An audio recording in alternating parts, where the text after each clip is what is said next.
கிறிஸ்துவுக்குள் அன்பான தேவ ஜனமே, ஓப் சேனல் தொலைக்காட்சி வாயிலாக உங்களை சந்திப்பதில் மிக்க மகிழ்ச்சி கொள்கின்றேன். மோசையோடு கூட அற்புதமான பயணம் என்ற தலைப்பின் கீழாக நாம் தேவ செய்தியை நாம் தொடர்ந்து படித்து வந்தோம். இந்த நாளிலும் கூட இந்த செய்தியின் நிறைவுக்கு நாம் வந்திருக்கிறோம். இந்த நாளிலும் கூட நாம் படிக்கக்கூடிய செய்தியின் தலைப்பு end of the journey, hope of the resurrection. இந்த பயணத்தின் முடிவும் உயிர்த்தெழுதலின் நிச்சயமும். மோசையுடைய வாழ்க்கை ஒரு முடிவுக்கு வருகின்றது. அவர் மரணத்தை சந்திக்கின்றார் என்பதை நாம் பார்க்கின்றோம். உபாகமம் 34ஆம் அதிகாரம் 5வது வசனத்தை வாசிக்கும் பொழுது, அப்படியே கர்த்தரின் தூதனாகிய மோசே மோவாப் தேசமான அவ்விடத்திலே கர்த்தருடைய வார்த்தையின்படியே மரித்தான். வேதம் மோசே மரித்தான் என்று வைக்கப்பட்டிருக்கிறத நாம் பார்க்கின்றோம். வேதம் அழகாக அழைக்கின்றது கர்த்தருடைய தூதன் நான மோசே அப்படின்னு சொல்லி. மோசையுடைய வாழ்க்கையை முழுவதுமாக நாம் படித்து வந்தோம். மோசே கானான் தேசத்தை அவரால் சென்றடைய முடியவில்லை. ஆனால் அவர் மரிப்பதற்கு முன்பதாக தேவனோடு கூட பேசக்கூடிய ஒரு அனுபவத்தை நாம் பார்க்கின்றோம். மோசையை ஆண்டவர் முதல் அழைத்த பொழுது மோசையோடு பேச ஆரம்பித்தார். மோசே இந்த உலகத்தை விட்டு கடந்து செல்லும் பொழுது அவர் மரிப்பதற்கு முன்பதாகவும் மோசையோடு கர்த்தர் பேசின அந்த ஒரு அனுபவத்தை நாம் பார்க்கின்றோம். பிரியமானவர்களே, அப்படி என்றால் தன்னுடைய வாழ்க்கையில் தேவன் தன்னை அழைத்ததிலிருந்து அந்த மனிதன் மரிக்கும் வரை அவர் தேவனோடு பேசி கொண்டிருந்தார் என்று வேதம் இங்கே குறிப்பிடுகின்றதை நம்மால் பார்க்க முடிகின்றது. இன்றைக்கி நம்முடைய வாழ்க்கையில் ஒவ்வொரு நிமிடமும் நாம் தேவனோடு பேச வேண்டியது அவசியமாக இருக்கின்றது. தேவன் நம்மோடு பேச வேண்டியது அவசியமாக இருக்கின்றது என்பதை நாம் பார்க்கின்றோம். பிரியமானவர்களே, உபாகமம் 34ஆம் அதிகாரத்தை நாம் வாசிக்கும் பொழுது தேவன் மோசையை ஒரு மலையின் மேல் வரச் சொல்கின்றார். அதை நாம் வாசிப்போம். பின்பு மோசே மோவாப்பின் சமமான வெளியிலிருந்து எரிகோவுக்கு எதிரான நேப்பு மலையிலிருந்து பிஸ்காவின் நேடுமுடியிலே ஏறினான். அப்பொழுது கர்த்தர் அவனுக்கு தான் மட்டுமுள்ள கிலியாத் தேசம் அனைத்திலும், நப்தலி தேசம் அனைத்தையும், எபிராயிம் மனாசே என்பவர்களின் தேசத்தையும், கடைசி சமுத்திரம் வரைக்கும் உள்ள யூதா தேசம் அனைத்தையும், தென்புறத்தையும், சோவர் வரைக்கும் உள்ள பேர் மரங்களையும், பட்டணம் என்னும் ஊர் முதற்கொண்டு எரிகோவின் பள்ளத்தாக்கு ஆகிய சமமான பூமியை காண்பித்தார். ஆண்டவர் மோசே கிட்ட எல்லா தேசத்தையும் காண்பிக்கிறார். அவர் பாருப்பா, இங்கே இருக்கிற எல்லா இடங்களை பாரு, இந்த இடத்தெல்லாம் பாருன்னு சொல்லி காமிக்கிறாரு. காமிச்சிட்டு 44ஆம் வசனத்தில் ஆண்டவர் சொல்கிறாரு, இதெல்லாம் நீ பாரு, இந்த தேசத்தை தான் நான் ஆபிரகாமுக்கும் யாக்கோப்புக்கும் ஈசாக்கினுடைய சந்ததிக்கு நான் கொடுப்பேன் என்ற பாலும் தேனும் ஓடுகின்ற தேசம். இந்த தேசத்தை நான் அவர்களுக்கு கொடுக்கின்றேன், ஆனால் நீ இதில் பிரவேசிப்பதில்லை, ஆனால் அவர்களுக்கு நான் இதை கொடுப்பேன் என்று ஆண்டவர் மோசே மரிப்பதற்கு முன்பதாக மோசையோடு கூட ஆண்டவர் பேசக்கூடிய ஒரு அனுபவத்தை நாம் பார்க்கின்றோம். ஆண்டவர் மோசையோடு கூட பேசுகின்றார். மோசே ஆண்டவரோடு கூட பேசுகின்றார். 5ஆம் வசனத்தை நாம் மீண்டுமாக வாசிக்கும் பொழுது, அப்படியே கர்த்தரின் தாசனாகிய மோசே மோவாப் தேசமான அவ்விடத்திலே கர்த்தருடைய வார்த்தையின்படியே மரித்தான். மோசையை பார்த்தோன்னா மோசே ஆண்டோடைய தூதன் தான் நம்ம சொல்லணுங்க. அவர் ஆண்டோடைய வார்த்தையை பேசிக்கொண்டே இருந்து ஆண்டோடைய வார்த்தையின்படியே அவன் மரித்தான் என்று வேதம் இங்கே சொல்லப்பட்டிருக்கிறத நம்ம என்ன பண்ணுறோம், பார்க்கின்றோம். பிரியமானவர்களே, மோசையுடைய வாழ்க்கையினுடைய முடிவு எவ்வளோ ஒரு இன்பமான முடிவு என்பதை நாம் பார்க்கின்றோம். ஆண்டவரோடு பேசிக்கொண்டு இருக்கும் பொழுதே அவன் மரித்து போனான் என்று வேதம் சொல்லப்பட்டிருக்கிறத நாம் பார்க்கிறோம். எத்தனை வயதிலே மோசை மரித்தார் என்று நாம் பார்க்கும் பொழுது வேதம் நமக்கு அங்கே சொல்கின்றது. உபாகமம் 34:7ஆம் வசனத்தை வாசிக்கும் பொழுது, மோசே மரிக்கிற போது 120 வயதாயிருந்தான். எவ்வளோ வயசு? 120 வயசு, 120 இயர்ஸ், 120 வயது மோசைக்கு மரிக்கிறப்ப. அப்போ மோசையை ஆண்டவர் எத்தனை வருடம் இந்த இஸ்ரவேல் ஜனங்களை வழிநடத்த செய்தார் என்று பார்க்கும் பொழுது 40 வருடங்கள். அப்போ நீங்கள் பார்த்தீங்கன்னா மோசையுடைய வாழ்க்கையை நீங்கள் 3ஆக பிரிக்கலாம். 40 வருடம் அரண்மனையில் வளர்க்கப்பட்டார், 40 வருடம் வனாந்தரத்திலே அவர் இருந்தார், அடுத்த 40 வருடம் இஸ்ரவேல் ஜனங்களை வழி நடத்தினார். ஆக மொத்தத்தில் 3ஆக நாங்கள் பிரிக்கும் பொழுது மோசையுடைய ஆயுசு நாட்கள் 120 வருஷம் இந்த பூமியிலே என்று நாம் பார்க்கின்றோம். அப்போ அந்த வசனத்தை நாம் தொடர்ந்து வாசிக்கும் பொழுது வசனம் சொல்கின்றது, மோசே மரிக்கிற போது 120 வயதாக இருந்தான். அவன் கண் இருளடையவும் இல்லை, அவன் பலன் குறுகவும் இல்லை. வசனம் சொல்கின்றது, அவனுடைய கண் இருளடையவும் இல்லை, அவனுடைய பலன் அவனை விட்டு செல்லவில்லை, அவன் பலனுடன் கூட இருந்தான் என்று பார்க்கின்றோம். ஒருவேளை மோசையை ஆண்டவர் விட்டிருப்பார் என்றால் மோசே இன்னும் பல வருடங்கள் உயிரோடு கூட இருந்திருப்பார். ஆனால் தேவன் மோசேயை அழைத்தார். 120 வயசில் ஆண்டவர் மோசேயை அழைக்கிறார். சரி, இப்போது என் தாசனாகிய மோசேயை நீ மரிக்க வேண்டியது அவசியமாக இருக்கின்றது, நீ மரிக்க வேண்டியது அவசியமாக இருக்கின்றது என்று அங்கே தேவன் மோசேக்கு அதை கொடுக்கின்றதை நம்ம பார்க்கின்றோம். பிரியமானவர்களே, ஒருவேளை மோசே மரிக்காமல் இருந்திருப்பார், ஒருவேளை மோசே பாவம் செய்யாமல் இருந்திருப்பார் என்றால், கொலை செய்யாமல் இருந்திருப்பார் என்றால், தேவனுடைய வார்த்தைக்கு அங்கே கேட்டு அந்த கண்மலையை அடிக்காமல் இருந்திருப்பார் என்றால், தேவன் ஏனோக்கை போல ஒருவேளை உயிரோடு கூட அழைத்து கொண்டு கூட இருக்கலாம்.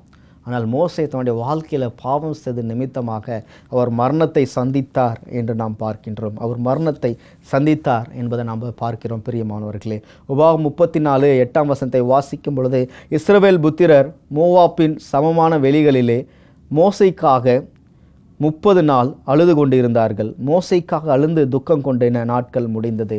இந்த இஸ்ரவேல் ஜனங்கள் 30 நாட்கள் மோசேக்காக கண்ணீர் சிந்தி அழுதார்கள் என்று வேதம் சொல்லப்பட்டிருக்கிறத நம்ம பார்க்குறோம். ஆனால் வேதாகம் முழுவதும் நாம் வாசிக்கிறப்ப இந்த இஸ்ரவேல் ஜனங்கள் மோசேயை முறுமுறுத்தார்கள், மோசேயை கல்லடிக்க சென்றார்கள், மோசேக்கு விரோதமாக வார்த்தைகளை பேசினார்கள் என்று பல வேத வார்த்தைகளை நாம் தொடர்ந்து வாசித்தோம், அதை குறித்து தியானித்தோம். ஆனால் ஒரு மனிதன் மரித்த பிறகு அந்த ஜனங்கள் அந்த மனிதன் நம்மோடு இல்லையே, இனி யார் வழிநடத்த போகிறாங்க, நம்ம கூட யார் இருக்க போகிறாங்க அப்படின்ற அந்த ஒரு எண்ணம் அவர்களுக்கு 30 நாட்கள் அவர்கள் துக்கமாக இருக்கிறார்கள் என்று நாம் பார்க்கின்றோம். நம்முடைய வாழ்க்கையில் ஒருவர் நம்மோடு கூட இருக்கிற பொழுது அவர்களுடைய அருமை நமக்கு தெரியாது என்பார்கள். அவர்கள் நம்மை விட்டு கடந்து செல்லும் பொழுதுதான் அந்த அருமை நமக்கு முழுவதுமாக தெரியும் என்பார்கள். அதே போல மோசே இஸ்ரவேல் ஜனங்களோடு கூட இருக்கின்ற பொழுது இந்த இஸ்ரவேல் ஜனங்களுக்கு மோசேயுடைய அருமை தெரியவில்லை. ஆண்டவர் எவ்வளவு வல்லமையாக மோசே எடுத்து பயன்படுத்தினார், அற்புதங்களை செய்தார், எகிப்திலிருந்து வழிநடத்தி வந்தார் என்ற முற்றும் அனைத்தையும் மோசே குறித்து அவர்கள் மறந்துவிட்டு மோசையை அநேக முறை கல்லெறிய சென்றார்கள், அநேக முறை திட்டி இருக்கிறார்கள், மோசை அநேக முறை அவர்கள் அநேக காரியங்களை செய்திருக்கிறார்கள். ஆனால் மோசே மரித்து விட்டார் என்ற செய்தியை அவர்கள் கேள்விப்பட்டவுடன் அவர்கள் மோசேக்காக 30 நாட்கள் துக்கித்து அழக்கூடிய ஒரு காட்சியை நாம் பார்க்கின்றோம். பிரியமானவர்களே, அப்பொழுது தேவன் மோசேக்கு முன்பதாகவே சொல்லியிருந்தார், உனக்கடுத்து நான் யோசுவாவை தலைவனாக வைக்கிறேன் என்று. நாம் அதை 9ஆம் வசனத்திலே நாம் வாசிக்கலாம். மோசே நூனின் குமாரனாகிய யோசுவாவின் மேல் தன் கைகளை வைத்தபடியினால் அவன் ஞானத்தின் ஆவியினால் நிறைக்கப்பட்டு இஸ்ரவேல் புத்திரர் அவனுக்காக கீழ்ப்படிந்து கர்த்தர் மோசேக்கு கட்டளையிட்டபடியே செய்தார்கள். மோசே எகிப்து தேசத்திலே பார்வோனுக்கும் அவனுடைய எல்லா ஊழியக்காரருக்கும் அவனுடைய தேசம் அனைத்திலும் செய்யும்படி கர்த்தர் அவனை அனுப்பி செய்வித்த சகல அடையாளங்களையும் அற்புதங்களையும் அவன் இஸ்ரவேலர் எல்லாருக்கும் பிரதட்சியமாய் செய்த சகல வல்லமையான கிரியைகளையும் மகா பயங்கரமான செய்கைகளையும் பார்த்தால் கர்த்தர் முகமுகமாய் அறிந்து மோசேயைப் போல ஒரு தீர்க்கதரிசியும் இஸ்ரவேலின் அப்புறம் எழும்பினது இல்லை என்று விளங்கும். வேதம் சொல்கின்றது, மோசேயைப் போல ஒரு தீர்க்கதரிசி இஸ்ரவேலில் எழும்பினது இல்லை அப்படின்னு சொல்லி வேதம் சொல்லப்பட்டிருக்கிறத நம்ம பார்க்குறோம். அவ்வளவு வல்லமையான ஒரு தீர்க்கதரிசியாக மோசே இருந்தார் என்று நாம் பார்க்கின்றோம். பிரியமானவர்களே, உபாகமம் 34:4 நம்ம வாசித்தோம். மோசே ஆண்டவர், நீ இனி கானான் தேசத்துக்கு நீ போடுவதில்லைப்பா, ஆனால் நான் உனக்கு வேறொரு திட்டத்தை வச்சிருக்கிறேன். இந்த உலகத்துக்குரிய கானானுக்கு ஒரு வேளை நீ செல்லாமல் இருக்கலாம், ஆனால் பரலோகத்துக்கு நீ என்னோடு கூட வரப்போகின்றாய் என்று ஆண்டவர் முன்பதாகவே அவர் திட்டமிட்டு இருந்தார். அதன்படியாக மரித்து மோசே அடக்கம் பண்ணப்பட்டார். அடக்கம் பண்ணப்பட்ட மோசே தேவன் மீண்டும் உயிரோடு கூட எழுப்புகின்ற ஒரு காரியத்தையும் நாம் பார்க்கின்றோம். பிரியமானவர்களே, மோசே எப்பொழுது ஆண்டவர் உயிரோடு எழுப்பினார் என்று நமக்கு தெரியாது. ஆனால் வேதத்தை வைத்து நாம் பார்க்கும் பொழுது, வஸ்திரங்களை வைத்து பார்க்கும் பொழுது மோசே ஆண்டவர் உயிரோடு கூட எழுப்பினார் என்று வேதம் நமக்கு சொல்லக்கூடியதை நாம் பார்க்கின்றோம். நாம் யூதா புத்தகம் 1ஆம் அதிகாரம் 9ஆம் வசனத்தை நாம் வாசிக்கும் பொழுது அங்கே ஒரு வசனம் சொல்லப்பட்டிருக்கிறதை நாம் பார்க்கின்றோம். யூதாம் 1ஆம் அதிகாரம் 9ஆம் வசனத்தில், பிரதான தூதனாகிய மிகாவேல் மோசையினுடைய சரீரத்தை குறித்து பிசாசுடன் தர்கித்து பேசினபோது அவனை தூஷணமாய் குற்றப்படுத்த துணியாமல் கர்த்தர் உன்னை கடைந்து கொள்வாராக என்று சொன்னான். இந்த வசனத்தை வைத்து அநேகர்கள் தேவன் மோசை அந்த இடத்துல அந்த நேரத்தில் உயிரோடு கூட எழுப்பியிருக்கலாம்.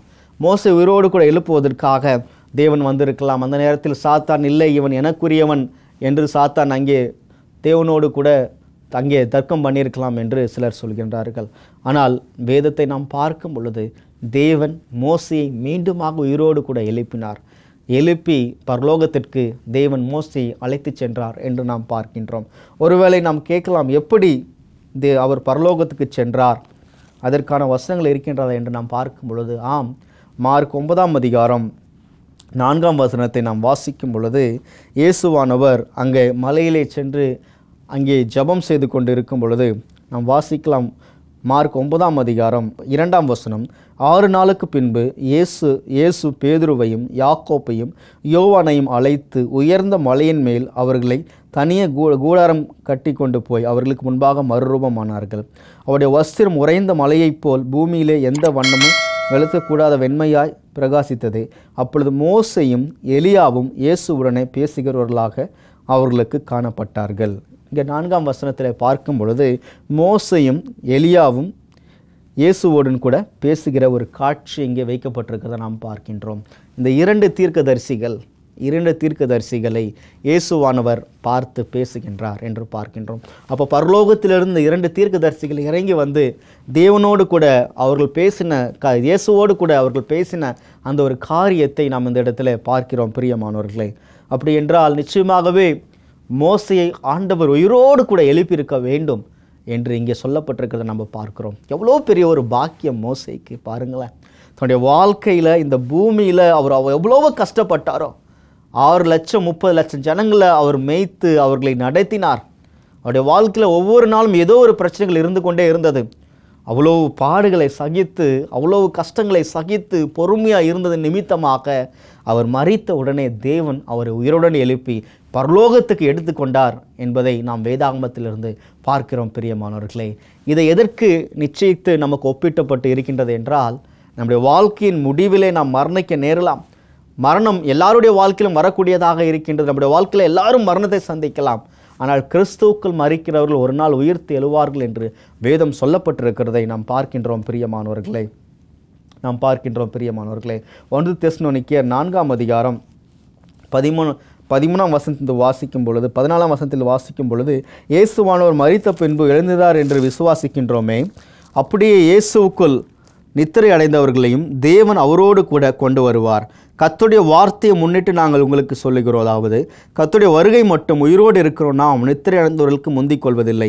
ஏனெனில் கர்த்தர் தாமே 6 வாரத்தோடும் பிரதான தூதனுடைய சதத்தோடும் தேவ எக்காலத்தோடும் வானத்திலிருந்து இறங்கி வருவார். அப்பொழுது கிறிஸ்துவுக்குள் மரித்தவர்கள் முதலாவது எழுந்திருப்பார்கள். பின்பு உயிரோடு இருக்கும் நாமும் கர்த்தருக்கு எதிர்கொண்டு போக மேகங்கள் மேல் அவர்களுடனே கூட ஆகாயத்தில் எடுத்துக்கொள்ளப்பட்டு இவ்விதமாக எப்பொழுதும் கர்த்தருடனே கூட இருப்போம். இங்கே நாம் பார்க்கின்றோம், ஆண்டவர் மோசேயை உயிரோடு கூட எழுப்பின அந்த ஒரு காரியத்தை நாம் பார்க்கின்றோம். அங்கே மோசே உயிரோடு கூட இருக்கிறார். மோசையோடு கூட யாரும் இருக்கிறார் என்று நாம் பார்க்கும் பொழுது எலியாவும் இருக்கின்றார். எலியாவும் மோசேயும் 2 பேரும் இருக்கிறார் என்று நாம் பார்க்கின்றோம். இந்த 2 தீர்க்கதரிசிகள், பழைய ஏற்பாட்டில் சொல்லப்பட்ட 2 தீர்க்கதரிசிகள் 2 விதமான காரியங்களுக்கு ஒப்பிடப்பட்டு சொல்லப்பட்டிருக்கிறத நம்ம பார்க்கின்றோம். எலியா தீர்க்கதரிசியை பார்க்கும் பொழுது எலியா அவர் மரணத்தை சந்திக்காமலே பரலோகத்திற்கு எடுத்துக்கொள்ளப்பட்டார். பரலோகத்திலிருந்து ஒரு ரதம் வந்தது, அக்கினி ரதம் வந்தது. அந்த அக்கினி ரதத்தை ஏறிக்கொண்டு பரலோகத்துக்கு அவர் எடுத்து செல்லப்பட்டார். அப்படி என்றால் இந்த கடைசி நாட்களே உயிரோடு இருக்கக்கூடிய நீதிமான்கள் ஆண்டுடைய வருகையை அவர்களால் காண முடியும் என்றால் உயிரோடு இருக்கிறவர்கள் பரலோகத்தில் எடுத்துக்கொள்ளப்படுவார்கள் என்பதற்கு அடையாளமாக எலியா இருக்கிறார். அதே போலவே ஆண்டவருடைய 2வது வருகையிலே மரித்திருக்கக்கூடிய கிறிஸ்தவர்கள் எழுந்து பரலோகத்துக்கு எடுத்துக்கொள்ளப்படுவார்கள் என்பதற்கு அடையாளமாக மோசே இருக்கிறார். அதனால்தான் மோசே மரித்த உடனே தேவன் அவரை எடுத்து பரலோகத்துக்கு அழைத்து சென்றார் என்று நாம் பார்க்கின்றோம். பிரியமானவர்களே, நம்முடைய வாழ்க்கை ஒரு நாள் முடிவுக்கு வரும். நம் அனைவரும் மரணத்தை சந்திக்கக்கூடியவர்களாகத்தான் இருக்கின்றோம். ஏனென்றால் வேதம் சொல்கின்றது, பாவத்தின் சம்பளம் மரணம், தேவனுடைய கிருபை வரம் அவருடைய கர்த்தரால் உண்டாகின இயேசு கிறிஸ்துவினால் உண்டான நித்திய ஜீவன் என்று வேதம் சொல்லக்கூடியதை நாம் பார்க்கின்றோம். அந்த நித்திய ஜீவனை பெறக்கூடியவர்களாக நாம் வாழ வேண்டியது மிக மிக அவசியமாக இருக்கின்றது. பிரியமானவர்களே, நாம் மோசேயுடைய வாழ்க்கையை குறித்து நாம் ஒவ்வொரு செய்திகளாக நாம் பார்த்தோம். ஆனால் அவருடைய முடிவிலே பார்க்கும் பொழுது அவர் பரலோகத்துக்கு எடுத்துக்கொள்ளப்பட்டார். அவர் மரித்து தேவனால் உயிர்ப்பிக்கப்பட்டு பரலோகத்துக்கு எடுத்துக்கொள்ளப்பட்டார். அவரை நம்பக்கூடிய நாமும் நிச்சயமாய் பரலோகத்துக்கு எடுத்துக்கொள்ளப்படுவோம் என்று வேதம் சொல்லப்பட்டிருக்கிறதை நாம் பார்க்கின்றோம். எபிரேயர் 11ஆம் அதிகாரத்திலே அநேக விசுவாச வீரர்களுடைய பட்டியல் கொடுக்கப்பட்டு இருக்கின்றது. இங்கே மோசேயுடைய பட்டியலும் கொடுக்கப்பட்டு இருக்கிறதை நாம் பார்க்கும் பொழுது மிகவும் ஆச்சரியமாக இருக்கின்றது. பிரியமானவர்களே, எபிரேயர் 11ஆம் அதிகாரத்தை நாம் பார்க்கும் பொழுது அங்கே மோசேயை குறித்து சொல்லப்பட்டிருக்கிறதை நாம் பார்க்கின்றோம். 23ஆம் வசனத்திலிருந்து நாம் வாசிப்போம் என்றால் 29ஆம் வசனம் வரை மோசேயை குறித்து, மோசேக்காக 23லிருந்து 29 வசனங்கள் வரை மோசேயை குறித்து சொல்லப்பட்டிருக்கிறதை நாம் பார்க்கின்றோம். அதை வாசிக்கும் பொழுது மோசே பிறந்த போதே அவனுடைய தாய் தகப்பன்மார் அவனை அழகுள்ள பிள்ளை என்று கண்டு விசுவாசத்தினால் ராஜாவினுடைய கட்டளைக்கு பயப்படாமல் அவனை 3 மாதம் ஒளித்து வைத்தார்கள். விசுவாசத்தினாலே மோசே தான் பெரியவனான போது பார்வோனுடைய குமாரத்தியின் மகன் என்பதை வெறுத்தான். வசனத்தில் பார்த்தீங்கன்னா மோசே தன்னுடைய வாழ்க்கையில் வாழ்ந்த காலத்தில் அவர் என்னென்ன செய்தார் என்று நாம் பார்க்கும் பொழுது, சிறு வயதிலிருந்து தன்னுடைய தாயினால் வளர்க்கப்படுகின்ற மோசே வளர்ப்பு தாயாகிய பார்வோனுடைய குமாரத்தியை பார்த்து நீங்கள் எனக்கு வேண்டாம் என்று வெறுத்தான் என்று வேதம் இங்கே சொல்லக்கூடியதை நாம் பார்க்கின்றோம். விசுவாசத்தினாலே மோசே தன் பெரியவனான போது பார்வோனுடைய குமாரத்தின் மகன் எனப்படுவதை வெறுத்தான். மோசே வெறுத்து 25ஆம் வசனத்தை வாசிக்கும் பொழுது, அநீதிமான பாவ சந்தோஷங்களை அனுபவிப்பதை பார்க்கிலும் தேவனுடைய ஜனங்களோடு துன்பத்தை அனுபவிப்பதே தெரிந்து கொண்டான். மோசேக்கு ஒரு பெரிய வாய்ப்பு இருந்தது, ராஜ்யம் இருந்தது, அடுத்த ராஜாவாய் ஆகக்கூடிய வாய்ப்பு இருந்தது. ஆனால் அதையெல்லாம் மோசே ஒதுக்கி விட்டார், தள்ளிவிட்டார். அவர் எதை தேர்வு செய்தார் என்றால் தேவனுடைய ஜனங்களோடு கூட துன்பத்தை அனுபவித்ததே தெரிந்து கொண்டார் அப்படின்னு சொல்லி மோசே குறித்து இங்கே விசுவாச பட்டியலிலே சொல்லப்பட்டிருக்கிறத நாம் பார்க்கின்றோம். 26ஆம் வசனத்தை வாசிக்கும் பொழுது, இனி வரும் பலன் மேல் நோக்கமாக இருந்து எகிப்தில் உள்ள பொக்கிஷங்களிலும் கிறிஸ்துவ நிமித்தம் வரும் நிந்தனைகளும் அதிக பாக்கியம் என்று எண்ணினான். அவனுக்கு வரக்கூடிய எல்லா பொக்கிஷத்தெல்லாம், எகிப்திலிருந்து வரக்கூடிய பொக்கிஷங்களாம் விட்டு விட்டு கிறிஸ்துவை நோக்கி இருக்கிறதே பாக்கியம் என்று மோசே எண்ணினார் என்று வேதம் சொல்லக்கூடியதை நாம் பார்க்கிறோம். இவ்வளோ பெரிய விசுவாச வீரருடைய கதையை நாம் படித்தோம், மோசேயுடைய கதையை நாம் படித்தோம். பிறப்பிலிருந்து இன்று வரை நாம் படித்து இருக்கிறோம் அவருடைய கதை. மோசேயை போல ஒரு தீர்க்கதரிசி இல்லை என்று தேவனே சாட்சி கொடுத்து இருக்கிறார். மோசேயை போல சாந்த குணம் உள்ளவன் இந்த பூமியில் யாருமே இல்லை அப்படின்னு சொல்லி தேவனை சாட்சி கொடுத்திருக்கிறத நம்ம பார்க்குறோம். இந்த உலகத்தை மோசே தேர்வு செய்யலைங்க, பரலோகத்தை அவர் தேர்வு செய்தார். அவருடைய சிந்தனை இந்த உலகத்தின் மேல் இல்லை, அவருடைய சிந்தனை ராஜ்யத்தின் மேல் இல்லை, அவருடைய சிந்தனை பட்டம் பதவி மேல் இல்லை, அவருடைய சிந்தனை அனைத்தும் பரலோகமாகவே இருந்தது. பூலோகத்தை அவர் வெறுத்தார். பூலோகத்தின் செல்வங்களையும் ஐஸ்வர்யத்தையும் அவர் முழுவதுமாக வெறுத்து தேவனுடைய பிள்ளைகளோடு துன்பத்தை அனுபவிப்பதே நலம் என்று அதை ஏற்றுக்கொண்டார் என்று நாம் பார்க்கின்றோம். தொடர்ந்து நாம் வாசிக்கும் பொழுது 27ஆம் வசனத்தை வாசிக்கும் பொழுது, விசுவாசத்தினாலே அவன் அதர்சியமானவரை தரிசிக்கிறது போல உறுதியாக இருந்து ராஜாவின் கோபத்துக்கு பயப்படாமல் எகிப்தை விட்டு போனான். அந்த ராஜாவை பார்த்து மோசே பயப்படல. ஐயோ, இந்த ராஜாவுக்கு முன்னாடி நம்ம இப்படி பேசுகிறோமே, நம்மளுக்கு என்ன நடக்குமோ என்று ராஜாவை பார்த்து அவர் பயப்படல. தேவன் மேல் விசுவாசம் வைத்து இஸ்ரவேல் ஜனங்களை எகிப்திலிருந்து அவன் அழைத்து சென்றான், மோசே அழைத்து சென்றான் என்று நாம் பார்க்கின்றோம். 29ஆம் வசனத்தை வாசிக்கும் பொழுது, விசுவாசத்தினாலே அவர்கள் சிவந்த சமுத்திரத்தை உலர்ந்த தரையை போல கடந்து போவதைப் போல கடந்து போனார்கள். எகிப்தியர் அப்படி செய்து துணிந்து அமிழ்ந்து போனார்கள். வாசிக்கிறோம், விசுவாசத்தினால அந்த செங்கல்லை அதிலே அவர்கள் கடந்தார்கள் என்று வேதம் சொல்லப்பட்டிருக்கிறத பார்க்குறோம். மோசே என்று சொல்லக்கூடிய இந்த வீரன், மோசே என்று சொல்லக்கூடிய இவருடைய விசுவாசத்தின் கதையானது, பிரயாணமானது எவ்வளவு அதிசயமாய் அற்புதமாய் தேவன் அவர் நடத்தி சென்றார் என்று நாம் இங்கே சொல்லப்பட்டிருக்கிறத நாம் பார்க்கின்றோம். பிரியமானவர்களே, அப்போ இன்றைக்கி நம்முடைய வாழ்க்கை எப்படி இருக்கின்றது என்பதை நாம் சற்று சிந்தித்து பார்க்க வேண்டும். பிரியமானவர்களே, மோசையோடு கூட ஒரு அற்புதமான பயணத்துக்குள்ளாக நாம் கடந்து சென்றோம். மோசையுடைய வாழ்க்கையில் ஒவ்வொரு நிகழ்வுகளையும் நாம் தரிசித்தோம், ஒவ்வொரு நிகழ்வுகளையும் நாம் பார்த்தோம். நம்மால் அனைத்து சம்பவங்களையும் நம்மால் சென்று பார்க்க முடியவில்லை. ஆனாலும் மோசை வாழ்ந்த அனைத்து சம்பவங்களையும் நாம் கடந்து அவரை குறித்து நாம் படித்திருக்கிறோம். மோசையை போல ஒரு தீர்க்கதரிசி இஸ்ரவேல் தேசத்தில் இனி இருக்க போவதும் இல்லை, வரப்போவதும் இல்லை. மோசையை போல சாந்த குணம் இந்த பூமியிலே இல்லை என்று தேவன் சாட்சி கொடுத்திருக்கிறார் என்பதை நாம் பார்க்கின்றோம். பிரியமானவர்களே, நம்முடைய வாழ்க்கையை சற்று நாம் சிந்தித்து பார்ப்போம்.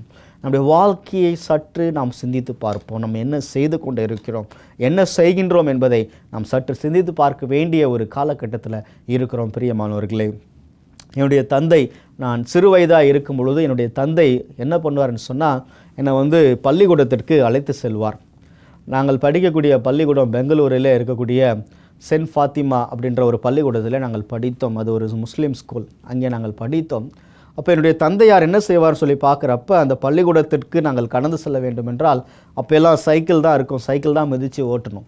என்னுடைய தங்கச்சி வந்து முன்னாடி உட்காந்துக்குவாங்க, என்னுடைய அப்பா பின்னாடி உட்காந்துக்குவாங்க. இப்போ உட்காந்துட்டு என்னுடைய அப்பா என்ன பண்ணுவார்னா சைக்கிளை மிதிச்சுட்டு கொண்டு போய் வந்து எங்களை வந்து பள்ளிக்கூடத்தில் விடுவார், ஸ்கூலில் விட்டுட்டு வருவார். அப்போ அந்த வழியாய் கடந்து போகிறப்ப எப்பயுமே அந்த வழியில் ஒரு பெரிய மேடு இருக்கும், அந்த மேடை கடந்து தான் எங்களை கொண்டு போய் விடணும் எங்களுடைய அப்பா. அப்போ என்னுடைய அப்பா ஒவ்வொரு நாளும் கடக்கிறப்ப ரொம்ப கஷ்டமாக இருக்கும். அப்போ ஒரு நாள் எங்கள் அப்பா கடக்கிறப்ப எங்கள் 2 பேருக்கும் நல்லா தெரியுது, எனக்கு என்னுடைய தங்கைக்கும் நல்லா தெரியுது, என்னுடைய தந்தையால் அதை கடக்க முடியல, அந்த மேடை கடக்க முடியல, அவரால் முடியலன்னு சொல்லி ரொம்ப தெரியுது. கஷ்டப்பட்டு மிதித்து அவர் என்ன பண்ணாருன்னு சொன்னால் கொண்டு போய் எங்களை வந்து ஸ்கூலில் வந்து சேர்ப்பார். என்னுடைய தந்தை எப்பயுமே எனக்கு சொல்வதெல்லாம் கிறிஸ்துவை நீ பிடித்துக்கொள், கிறிஸ்துவை பின்பற்று அப்படின்னு சொல்லி தான் அதிகமாக சொல்லுவார். எனக்கு வந்து ஸ்பைசர் கல்லூரியிலே வாய்ப்பு கிடைத்தது நான் படிப்பதற்காக. அப்போ ஸ்பைசர் கல்லூரி கிடைத்த நேரத்திலே எனக்கு வந்து பிபிஏ பிசிஏ படிக்கக்கூடிய வாய்ப்புகளும் கிடைத்தது. அப்போ இரண்டும் என் கண்களுக்கு முன்பாக இருந்தது. என்னுடைய வாஞ்சை நான் போதகராக வேண்டும், பாஸ்டர் ஆகணுன்ற ஒரு வாஞ்சை இருந்தது. அப்போ நான் என் அப்பா கிட்ட போய் கேட்டேன், அப்பா நான் பாஸ்டர் ஆகணும், என்ன பண்ணுறதுன்னு தெரில, ரெண்டுமே இருக்குதுன்னு சொல்லி. என்னுடைய தந்தை ஒரு வார்த்தை சொன்னார், என் மகனே நீ எதை தேர்வு செய்கிறியோ அதை நீ தேர்வு செய், நீ தேர்வு எதை நீ செய்கிறியோ அதுக்கு நான் தடையாக இருக்க மாட்டேன், நீ தேர்வு செய் அப்படின்னு சொல்லி சொன்னார்.